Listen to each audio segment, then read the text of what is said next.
Get out, you lowlife! My dad screamed, spit flying from his mouth, his eyes burning with something I hadn't seen since I was a child. Disgust. Disappointment. Maybe even hatred. My mother stood behind him, silent as a stone, arms folded tightly over her chest like she was trying to hold in the shame. I stood in the doorway of the house I grew up in, backpack slung over my shoulder, a duffel bag by my feet. Just 21 and freshly dropped out of college. No job. No direction. No degree. In their eyes, no future. You'll end up homeless, my father continued, voice hoarse with rage. You think you're too good for an education? You're nothing without it. Nothing. I looked to my mother.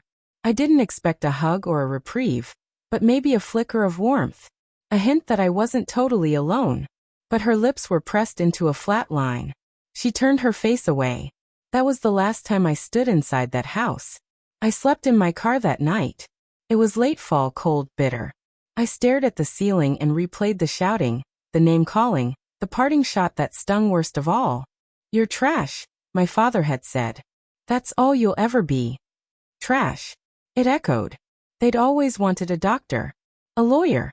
My brother was in med school. My sister was halfway through law. I had dropped out of business school because I knew deep down it wasn't for me. I didn't fail. My grades were decent. But something was missing. Every lecture felt like I was preparing for a life I didn't want to live. I'd always had a knack for technology. When I was 16, I built an e-commerce website from scratch. Sold refurbished sneakers and made a few grand before school caught on and shut it down. I wasn't mad. I was thrilled. I realized I could make money doing something I loved. But my parents never saw the value in that. No degree, no respect, my dad used to say. So I left. Not just the house, but the version of me that was constantly trying to earn their approval. I took what little savings I had, bought a crack-screen laptop off Craigslist, and started learning everything I could about digital marketing, coding, and online monetization. I watched YouTube tutorials at libraries, took free courses, and built websites at diners with free Wi-Fi. The first year was brutal. I lived off ramen and slept on couches. My car broke down. I ate cheap, wore clothes from Goodwill, and turned down every invitation that cost more than $1. But I worked. God, I worked.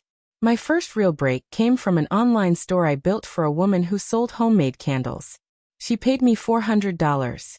I reinvested every cent into learning, software, and cheap ad campaigns. I tested products, launched small dropshipping stores, failed fast, pivoted faster. By 23, one store finally hit. A skincare niche with viral TikTok ads. I made $25,000 in a month. I thought it was a fluke. The next month, $40,000. I started outsourcing, building a team, launching more stores. I wasn't rich yet, but I knew I'd never work for anyone again. My parents didn't know any of this. We hadn't spoken since that night. Not even on birthdays. At 25, I hit my first million. I cried that night. Not because of the money, but because I wished I could call them and say, see, I made it, without the path you shoved down my throat. But I didn't. The years passed. My wealth grew. I got smarter, invested in SaaS tools, flipped a couple of failing e-commerce brands into six-figure earners, launched a mentorship program that helped others break free of the same limiting beliefs I'd once choked on. At 28, Forbes listed me in their 30 under 30 for e-commerce innovation. I didn't care about the title. What mattered was that I finally proved to myself that I was never trash. I was never a lowlife. I had just been in the wrong room all along. Then one day, I got a message request on Instagram. It was from my sister. Mom's in the hospital. Stage 3 cancer. Dad's a wreck. We thought you should know. I stared at that message for a long time. I hadn't even thought about going back. They had exiled me like some disease they wanted to quarantine. But time has a way of eroding the sharpest bitterness. I replied simply, I'll come. When I walked into that hospital room, my father looked like a ghost. His face was hollow. My mother was asleep, thin and fragile, like someone who belonged to another world. He stood slowly. You came. I nodded. I didn't smile. I didn't think you would. I'm sorry for how we treated you. Those words hung in the air like fog. They didn't quite land. Didn't fix anything. But they were something. I'm not here for an apology, I said. I'm here for Mom. He nodded. I could see he wanted to say more, but the words failed him. Maybe guilt clogged his throat. Over the next few days, I sat by my mother's bedside. I told her stories. Not about my money, not about Forbes or my success. Just small things. Funny moments. Simple human ones. She finally woke on the third day. Her hand weakly squeezed mine. I'm glad you're here, she whispered. I didn't know how strong you'd become. I almost laughed. I didn't know either. After she was discharged, I stayed in town for a few more days. One afternoon, my dad asked me to have coffee with him. I've been following you, he admitted. Found some articles. Saw your name. 45 million net worth, they said. I didn't believe it. I just sipped my coffee. I didn't owe him proof. You're successful. Really successful. Without the degree.